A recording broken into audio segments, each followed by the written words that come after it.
जोहार साथी जोहार, मैं आपका दोस्त जितेंद्र। स्वागत है आप सभी का हमारे एक और नए वीडियो में।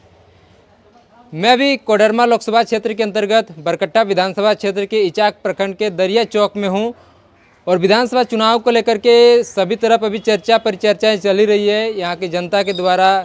विजय जी भी हैं। अभी हम लोग कई क्षेत्रों में घूमे, वहाँ पर कई सारी समस्याएं हम लोगों ने सुनी।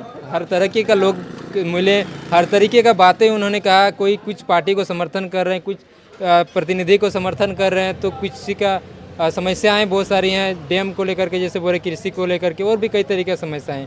तो आपको क्या लगता है कि क्षेत्र में क्या होने से समस्याएं दूर हो पाएंगी? बोल रहे हैं बच्चियाँ तो पढ़ रहे हैं, पढ़ने में बच्चा काफ़ी ज़्यादा आगे हैं, बोल रहे हैं यूनिवर्सिटी जाते हैं पढ़ने के लिए। यहाँ की जो नियोजन नीति है झारखंड की, वो 60-40 है। जो 60-40 नियोजन नीति है, जो बहुत झारखंड के लिए इस दुर्भाग्यपूर्ण काम है। ये 40% जो हैं, ये बिहार और यूपी वाले और बंगाल वाले और छत्तीसगढ़ वाले प्रवेश कर जाते हैं।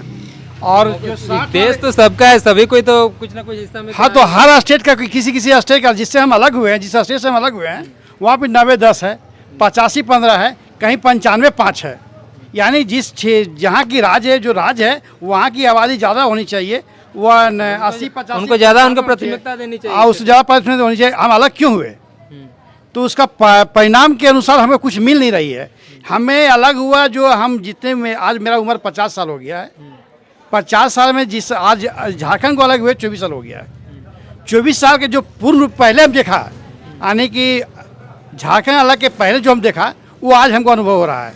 यहाँ के नेताओं में यही था कि मैं बिहार से अलग हो जाऊं और फिर यहाँ पर ही अपना मलाई मारूं, यहाँ का कोयला को बेच दूं, यहाँ के पत्थर को बेच दूं, यहाँ का बालू को बेच दूं। यही और पैसा खाली कमाने का यार इन लोगों का और वंशवाद चलाने का सिस्टम बन गया यहाँ पे। नेता विधायक सांसद नहीं बनेंगे तो सरकार कैसे चलेगा? तो ये सब केवल राज को बेचने का काम कर रहे हैं। ये राज के पब्लिकों को डेवलप करवाने का काम नहीं कर रहे हैं। जिसके लिए झारखंड अलग किया गया है, वो नहीं पूरा हो रहा है यहाँ पर लोगों को। ये बहुत बड़ी समस्या हो गए हैं यहाँ के नेताओं के माध्यम से। सरकार तो आखिर किसी का तो बनाना होगा ना, जनता के द्वारा।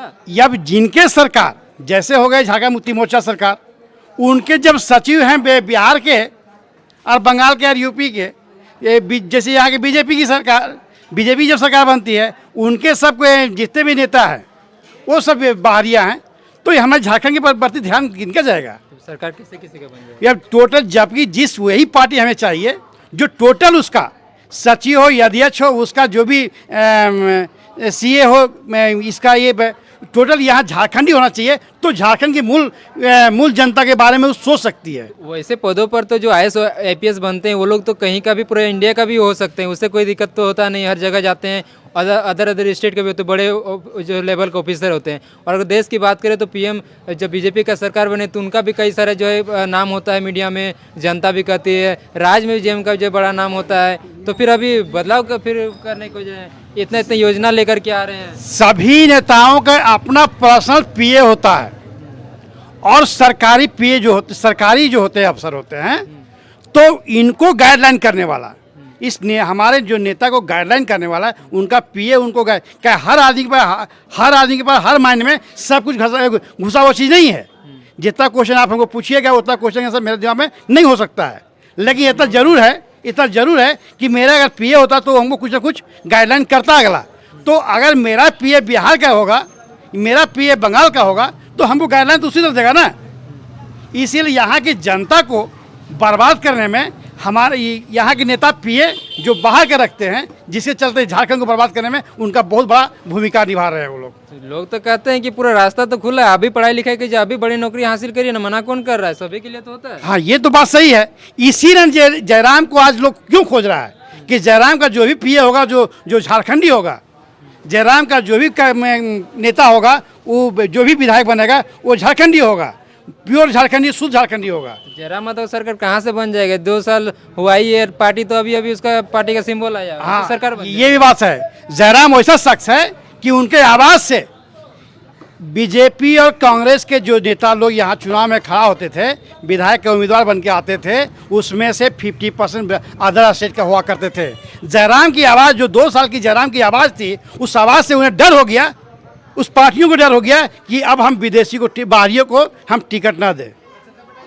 और वो तो बाहरी कहते लोग हैं कि टिकट नहीं दे, जिसके चलते अब ये पार्टी लोग में ये समझ में आ गई है कि हम झारखंडियों को टिकट दें और झारखंडी का यह मूलभूत सुविधा यहाँ के लोगों को करवाएं। आप कह रहे हैं जयराम महतो के समर्थन में इतना बढ़िया बात बोल रहे हैं, विपक्ष तो कहती है कितना नेता आया इनके जैसा चला गया। हाँ, ये क्या कर सकते? ये भी बात सही है।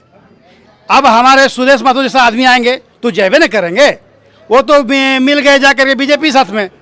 पीछे मिलेंगे सरकार। चौधरी आए उसी जयराम महतो भी तो बोल रहे हैं, अगर सरकार अगर किन्हीं का नहीं बनता है, अगर हम लोग की जरूरत पड़ा तो फिर वो विचार जिनसे मेल खाएगा उनके साथ जाएंगे। ना ऐसा तो नहीं है। विचार अपना नीति के अनुसार जाना चाहिए। जो नीति हम झारखंड पर तय करते हैं, जो झारखंडियत की नीति होगा उस पर हम जाएंगे ना। अगर हम ऐसे कैसे जाएंगे, बीजेपी चल जाए, कांग्रेस अपनी देश की बात सोचती है तो देश की जैसा वो नीति लगाई करिए। और हम पर वो नियम लागू कर देती है तो हमें छटनी कर देती है उस बिंदु से, जो हमें मूलभूत मिलना चाहिए उससे हमको अलग कर देती है। जैसा भी आपने से दूर नहीं कर पाया है, ना बीजेपी कर पाई दूर यहाँ से, ना कांग्रेस दूर कर पाई इस जगह से। आप जैसे अन्य नेताओं को कह रहे हैं कि सब नेता बन रहे हैं, काम नहीं कर रहे हैं, चल जा रहे हैं, सब खाली अपना भाषणबाजी कर रहे हैं, तो जयराम महतो को आपकी पार्टी के ऊपर काहे विश्वास करेंगे जनता? हाँ, यही बात सही है। आप लोग भी जीत के फिर नहीं करेंगे ना, क्या करेंगे पता नहीं। जिसके दिल में जब दुख से भरा हुआ जब बात निकलती है, जिसकी आत्मा ये कह रही है कि हमें जितने बर्बाद किए हैं बाहरियों ने, तो ये उसके दिल में उसके दर्द को उसके मुंह से निखार निकल रहा है। इसीलिए उसकी एक छोटी सी क्या संरचना बनाने में उन्हें 8.5 लाख वोट मिल चुका। इससे अनुभव हो रहा है कि जयराम पर लोग विश्वास कितना गहरा कर रहे हैं और जयराम के दिल को कितना दुख पहुंच रहा है, जो इस तरह आवाज को बोलते हैं जो लोगों को आकर्षित करते हैं अपनी ओर। तो लोकसभा चुनाव था, जयराम महतो खड़े थे, हो गया, लेकिन विधानसभा चुनाव में जयराम महतो का पार्टी के लोग खड़ा हो रहे हैं। जयराम के जी के पार्टी के लोग खड़ा हो रहे हैं तो जयराम जी के नाम पर ही वोट मिल रहा है। अगर कोई कह रहे हैं कि मेरे नाम पर वोट मिल रहा है, वो तो गलत है। जयराम के नाम पर वोट मिलेगा, यहाँ भी मिलेगा। जयराम के नाम पर वोट यहाँ भी मिलेगा। गिरिडीह क्षेत्र से आ रहे हैं, हाँ, उनके आवाज पर वोट मिल रहा है, उनकी चाहत पर वोट मिल रही है। तो क्या इस बार विधानसभा चुनाव में कुछ बदलाव देखने को मिलेगा? हाँ, यहाँ पर ही अभी आपका बरकट्टा क्षेत्र में तो बदलाव 100% है। यहाँ पर ही तो चाचा भतीजा तो ये गेम कर रहे हैं, कभी हम रहेंगे बाबू, कभी तुम रहना बाबू। ये यहाँ तो खेला चल रही है दोनों का, तो कभी जानकी है तो कभी अमित। ये ओपन चीज बात है। यहाँ का जब तक यहाँ का आदमी चैलेंज इस चीज को चैलेंज नहीं करता है, यहाँ का विधायक नहीं आता है, यहाँ का विधायक चैलेंज नहीं करता है, यहाँ का कैंडिडेट चैलेंज नहीं करता है, तब तक ये चीज संभव नहीं थी। अब यहाँ के लोग चैलेंज करना स्वीकार कर लिया है। यहाँ की झारखंडियत चैलेंज कर रही है कि अब यहाँ का कैंडिडेट और यहाँ का नेता जो भी बनेगा, यहाँ का लोकल बनेगा और यहाँ का झारखंडी बनेगा। देखिए, अभी कई सारे मुद्दों को लेकर के तो हम लोग बात करी, और जैसा कि सभी लोग अपने अपने जिनको पसंद करते हैं, कोई बीजेपी को पसंद करते हैं, कोई जेएमएम को पसंद करते हैं, कोई कांग्रेस को पसंद करते हैं, कोई आईएसयू को, तो कोई जेएलके उनको पसंद करते हैं। लेकिन आखिर क्यों पसंद करते हैं? सिर्फ बोलने से नहीं होता ना कि ये इनकी सरकार बन जाएगी, ये जीत जाएंगे। उनका रीज़न क्या है? तो वो इन लोगों का जो कहना था वो आप लोगों के बीच रखे, क्या कि जयराम महतो को लेकर के बात कर रहे हैं तो क्यों कर रहे हैं, उनको उनमें ऐसा क्या है? वो भी तो नया पार्टी बना हुआ है, वो भी एक पार्टी के रूप में चुनाव लड़ने जा रहे हैं। सभी जो चुनाव लड़ते हैं, पार्टियां चुनाव लड़ती हैं, फिर से उन्हीं के ऊपर जो है आरोप प्रत्यारोप लगता है। तो जयराम महतो अब जा चुका है तो क्या लोगों में, उनके मन में क्या विचार चल रहा है, यही सब लेकर के हम लोग आपके लोगों के बीच आए थे। बाकी आशा करते हैं आप लोगों का पसंद आया होगा। बाकी आप सभी का धन्यवाद। जोहार जोहार झारखंड, जय झारखंड।